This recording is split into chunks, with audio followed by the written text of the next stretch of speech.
juvugibya Yesu inshuti y'ukuri binudumurishi byo yagukoreye.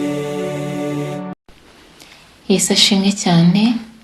Ni mushiki wanyu Ishimwe Kamugisha Kevin. Reka dusenga Imana. Turagushima Imana nziza, izina ryawe rihabwe icyubahiro. Tugiye kwiga ihame rya kabiri ritubwira ko gukiranuka ari Yesu. Turakwinginze ngo ubane natwe, Mwuka Wera dusobanurire kandi aduhe gufata ibyemezo bikwiriye mu izina rya Yesu. Amen. Ihame rya kabiri: gukiranuka ni Yesu, tutari muri we ntituba dufite gukiranuka. Umwigisha mukuru muri kaminuza yatangiye ikiganiro ubwo twari dutangiye isomo ribanza ry'igihembwe, atubaza ubusobanuro bw'ijambo gukiranuka. Twamuhaye ubusobanuro butandukanye. Gukiranuka ni ugukora ibitunganye.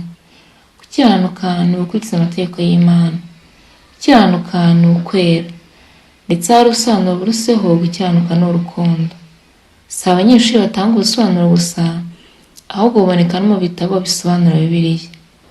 Amaze kuduhebya ko tudashoboye kugera ku busobanuro nyabwo, umwigisha yadufashije maze dufata umwanzuro ko ubusobanuro buruta ubundi kandi bwuzuye ari ubu: gukiranuka ni Yesu, ubundi busobanuro bwose ntibwuzuye. Nk'urugero, niba ubusobanuro bwo gukiranuka bubaye gukora neza, kugira ngo umuntu abe umukiranutsi byaba bisaba iki? Gukora neza. Niba gukiranuka byari bishingiye ku myifatire, ntabwo twaba dukeneye umukiza. Nyamara gukiranuka si ikintu gitereye aho ubwacyo, ntabwo ari umucyo mwiza abantu bashobora kwigezaho. Nta gukiranuka tugira, n'ibyo twakiranutse byose bimeze nk'ubushwambagara bwuzuye ibizinga. Yesaya 64:5. Ari ukugira ngo gukiranuka ari no kugumana, nta na kimwe dushoboye. Tudafite Yesu si ikintu twashobora kubona cyangwa kugumana. Niyo mpamvu ubusobanuro buruta ubundi bwo gukiranuka ari umuntu. Igihe cyose dufite Yesu tuba dufite gukiranuka. Tutamufite nta cyizere na gike cyo gukiranuka. Umunyabyaha nta handi yabona ibyiringiro no gukiranuka uretse mu Mana. Umuntu akiranuka ari uko afite kwizera mu Mana kandi akagumisha umubano nyakuri n'Imana. Twashobora kuvuga iri hame dukoresheje inganyagaciro. Niba Yesu angana no gukiranuka kungana na Yesu.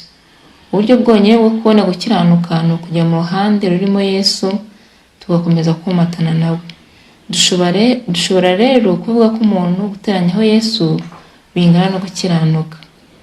Umunsi umwe, ubwo ibi nabijyagaho impaka n'isari ry'abanyeshuri, nagiye kubona mbona mu maso h'umwe muri bo wari wicaye inyuma harijimye, azamura ukuboko maze aravuga ati: niba Yesu ubwe wenyine ahwanye no gukiranuka, kandi umuntu wongeyeho Yesu bingana no gukiranuka, ubwo rero umuntu angana n'ubusa.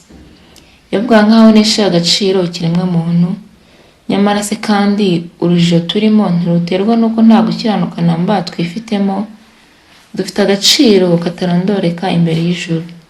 Yesu ku musaraba yerekanye agaciro k'ubugingo bw'umuntu. Nyamara ariko iyo bije mu byerekeye kugira ngo gukiranuka, ntacyo tuba dushoboye. Ntidushobora kubyara gukiranuka. Ntako twigirira habe namba.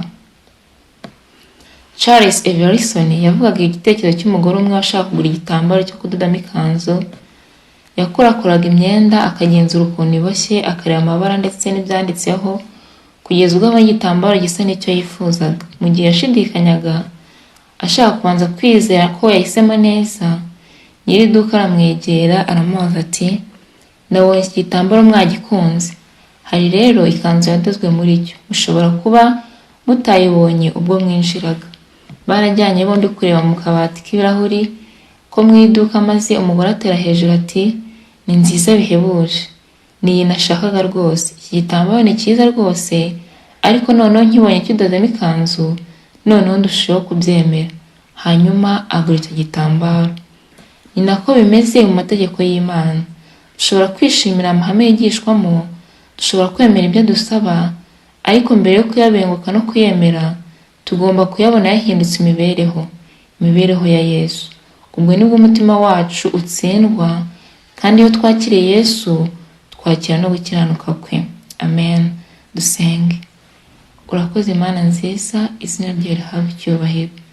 Tugushimiye ko utwigishaho gukiranuka ari Yesu, kandi ko dukwiye kugira imibereho ya Yesu tukayigira mu mibereho yacu. Uduhe gufata ibyemezo, uduhe kwihana tumaramaje, mu izina rya Yesu. Amen. vuga Yesu gusa